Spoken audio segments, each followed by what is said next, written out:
¿Cuál es su escena favorita en la ficción? Puede sonar como una pregunta complicada, pero estoy seguro de que muchos de ustedes pensaron en una apenas lo escucharon. Y es que, aunque los medios de entretenimiento como el anime, el manga o el cine están pensados para mantenernos entretenidos de principio a fin, siempre hay escenas que se quedan con nosotros. Escenas que no destacan solo por su animación o su música, sino porque nos hacen sentir algo, y permanecen en nuestra memoria incluso mucho después de que la historia termina. Tal vez es el final de una serie que los acompañó desde pequeños o ese momento en el que un héroe se levanta cuando todo parecía perdido. Yo tengo muchísimas escenas así en la cabeza, de muchas obras que he leído a lo largo de mi vida, pero hay una en particular que se quedó conmigo durante mucho tiempo por lo que significa para su historia, y es una escena de Demon Slayer. Verán, estoy escribiendo un manga y mientras creaba el elenco principal de personajes me quedé atascado más tiempo del que esperaba en un punto muy específico, el personaje más fuerte, el All Might o el Gojo de la historia, el pilar sobre el que se sostiene el resto del elenco, el que hace que todas las peleas parezcan la bomba de hidrógeno contra el bebé tosiendo. Y investigando ejemplos de cómo usar bien a este tipo de personajes me encontré con lo que para mí es uno de los mejores usos del más fuerte dentro del manga, Yorichi de Demon Slayer.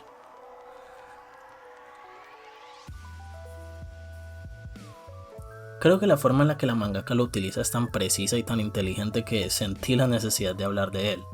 Pero como todavía no tengo las manos ni el tiempo para editar un video de 1 hora sobre toda su historia, decidí enfocarme en la escena que más me impactó de Yorichi. Y de ahí nació una idea: crear un segmento en este canal donde hable de esas escenas de la ficción que considero más impactantes, analizándolas como un estudio para mi propio trabajo y también como excusa para hablar de los momentos de manga y anime que más me apasionan. Así que pónganse cómodos, búsquense algo para tomar o para comer, porque me van a escuchar hablar por un rato. Bueno, antes de entrar en la escena necesitamos ponernos en contexto. Demon Slayer nos presenta a Yorichi como una figura casi mítica, prácticamente un dios. De verdad, la forma en la que los demás personajes se refieren a él lo demuestra. En varias ocasiones se dice que incluso las leyes del mundo no aplican para él. Él nació siendo un prodigio para la espada, fue sin duda el espadachín más fuerte que existió en toda la serie. Digo, literalmente inventó las respiraciones y fue el que más cerca estuvo de acabar con Muzan. Y ni siquiera por falta de fuerza, porque literalmente dejó tan traumado al progenitor de los demonios que incluso siglos después sus descendientes seguían sintiendo el miedo que él sintió cuando se encontró con Yorichi. Un hombre que podía ver el mundo transparente, veía a través de la piel de los seres vivos y así podía analizar lo que sus músculos iban a hacer antes de que lo hicieran. Tenía un aimbot y wallhack en una lobby con gente que nunca en su vida había tocado un teclado y un mouse. Y a ver, uno se espera que un personaje así haga parte del elenco principal, o al menos que esté muy presente en la historia. Digo, ¿cómo vas a crear un personaje de esto sin no usarlo la mayor cantidad de tiempo posible? Pero aquí es donde siento que la mangaka realmente cocinó con Yorichi. Él no es un protagonista, ni siquiera aparece mucho en la historia, pero cada vez que lo hace, el peso narrativo se siente. Les cuento todo esto para que entiendan la magnitud de la fuerza de Yorichi y la diferencia que hay entre él y los demás. Es importante para la escena de la que voy a hablar. Y junto con él, obviamente tenemos que hablar de su hermano, Kokushibo, la primera luna superior. Cuando este personaje apareció por primera vez en la serie, yo genuinamente pensé que él era el más fuerte de todos. El semblante que tenía y la forma en la que las demás lunas lo respetaban y le temían me hicieron pensarlo. Y eso hace más impactante la revelación cuando te das cuenta de que ese monstruo no le llegó ni a los tobillos a Yorichi. Kokushibo era el gemelo de Yorichi y fue privilegiado por haber nacido primero. Iba a ser un samurái y convertirse en el heredero de todo lo de la familia. Tenía todo para ser el mejor desde que estaba muy pequeño, y aún así nunca hubo comparación con su hermano menor. Yorichi tocó por primera vez una espada y dejó inconsciente al entrenador al que Kokushibo nunca había podido darle ni un golpe, y era claro que veía el mundo de una manera en la que él mismo no podía. Kokushibo nunca pudo usar la respiración solar y tuvo que conformarse con la derivación menos fuerte de la respiración lunar que creó.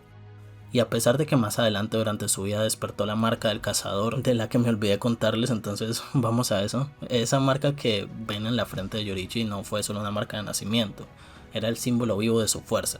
Piénsenlo así como un power up permanente. Tras entrenar muchísimo, otros cazadores podían llegar a despertarla, pero Quienes la despertaban tenían sellado el destino de morir jóvenes. Volviendo al tema, aunque Kokushibo pudo despertarla, no fue suficiente para ser más fuerte que su hermano. Siempre fue incapaz de alcanzarlo, pasó toda su vida persiguiéndolo y solo basta con leer la forma en la que se refería a Yorichi para sentir la envidia y el resentimiento que Kokushibo tenía hacia él. Fue tanto así que cuando Muzan le ofreció convertirse en demonio, aceptó. La marca lo había condenado a morir a los 25 y se estaba acercando a esa edad. Incluso después de esforzarse tanto, no había podido perfeccionar su técnica. La oferta de Muzan le daría juventud eterna y tiempo ilimitado para superar a su hermano, mientras que él se haría viejo y lento. Eso era, finalmente tenía lo que quería, todo lo que siempre había querido alcanzar, todo lo que su hermano tenía que él no. Iba a conseguirlo, por fin. O al menos así creyó. Después de más de 60 años, su hermano apareció de nuevo frente a él. Estaba justo ahí, Yorichi Tsukiguni. Se había mantenido humano y ahora debía tener más de 80 años. A pesar de que tenía la marca, a pesar de que todos aquellos que la tienen debían morir a los 25, él era el único vivo. A Kokushibo le daba asco.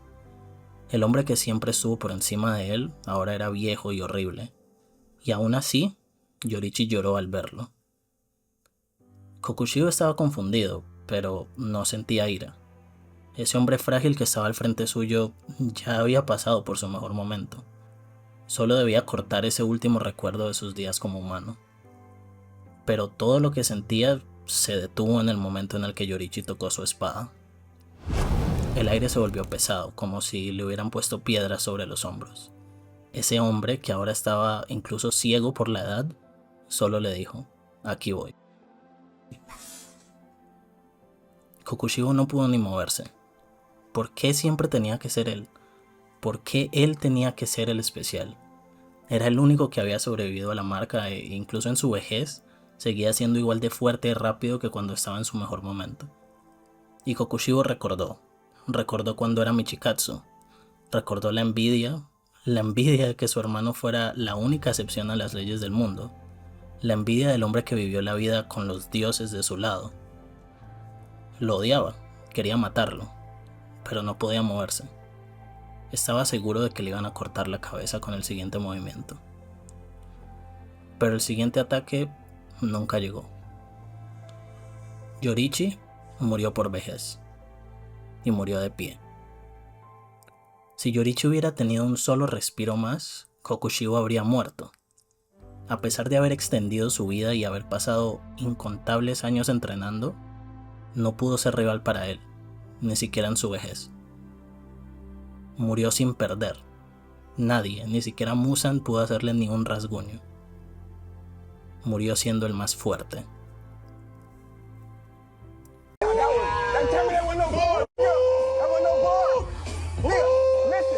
Bueno, nos pusimos serios por un momentico ahí, pero esta escena es sin duda mi favorita de todo Demon Slayer y una de mis favoritas, punto.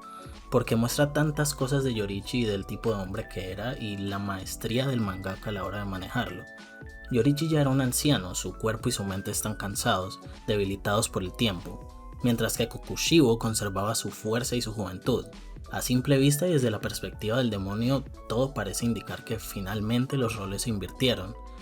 Pero no hace falta sino que Yorichi toque su espada para mostrarnos que su presencia sigue igual de opresiva.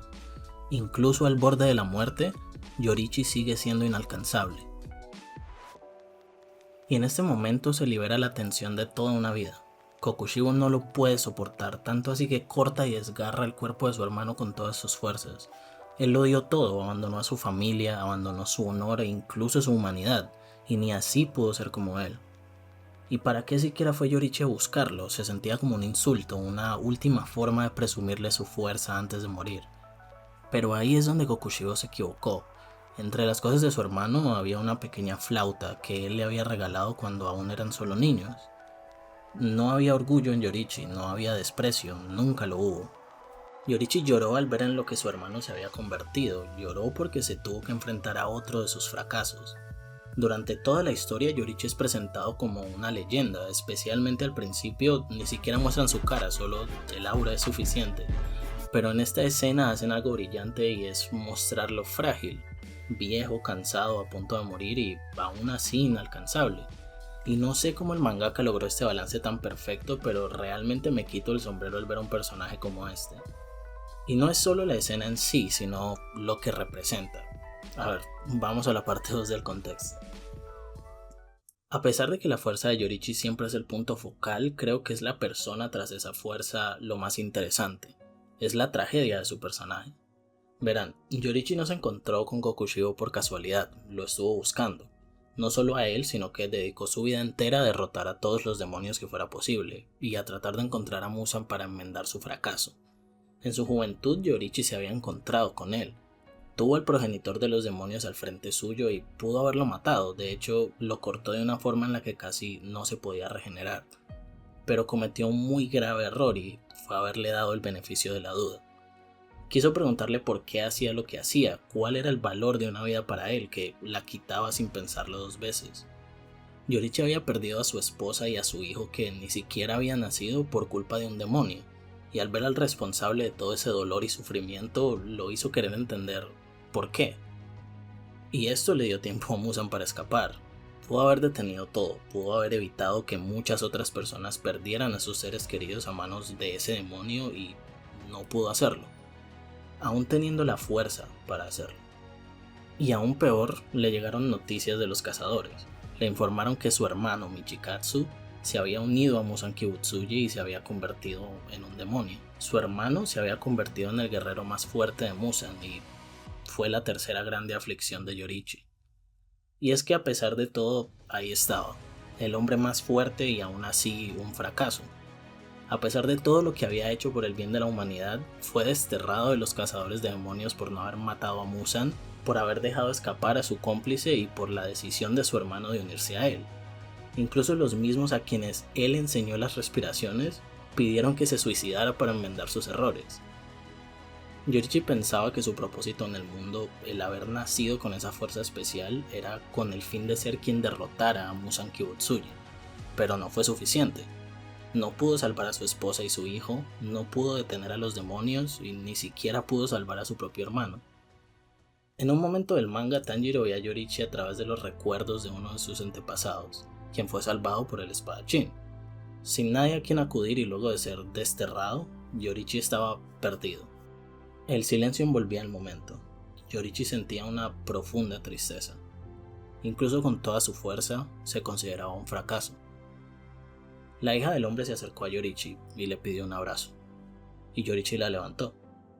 Pudo ser el momento o tal vez recordó a la familia que perdió hace tantos años, pero sus ojos se llenaron de lágrimas.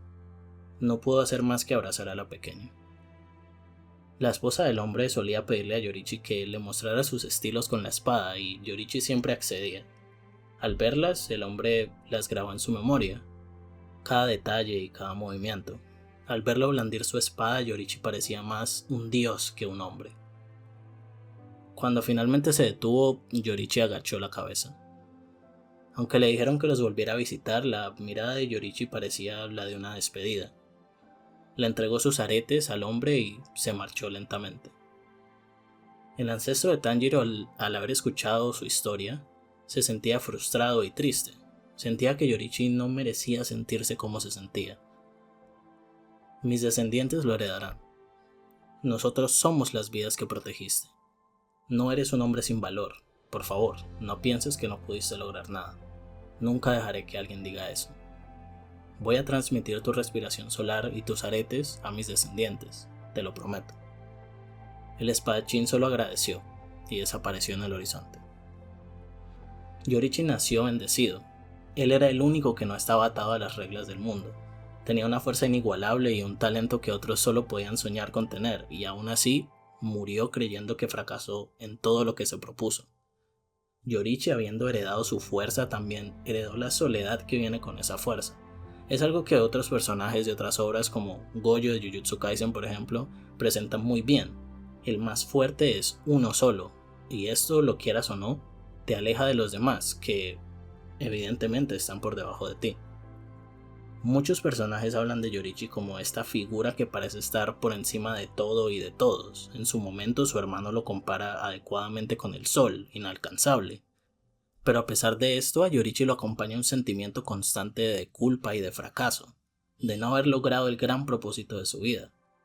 Todos pensaban que los dioses lo habían bendecido, pero el destino no hizo más que escupirle en la cara durante toda la vida. Y creo que esto hace que esta última escena con su hermano tenga tanto impacto, porque muestra que a pesar de la fuerza descomunal que tiene, sigue siendo solo un hombre, y el peso de todos sus fracasos lo acompañan hasta la tumba. La vida ni siquiera pudo darle el alivio de haber liberado a Kokushibo de ser un demonio.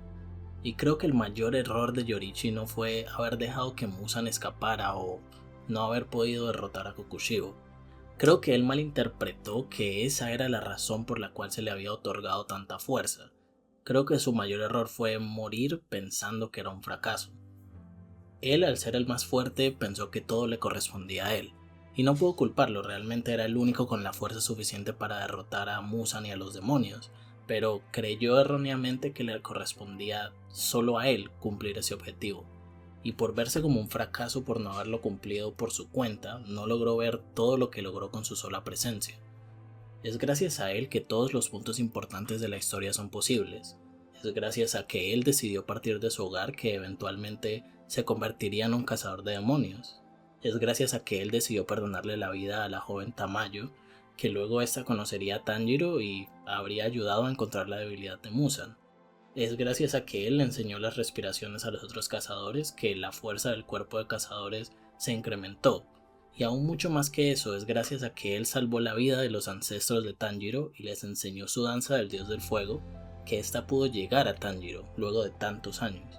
Cada una de las cosas que Yorichi hacía gracias a la bondad y la nobleza que tenía en su corazón, y a pesar de lo mal que lo había tratado la vida, llevaron a que su objetivo eventualmente se cumpliera, así no haya sido por sus propias manos.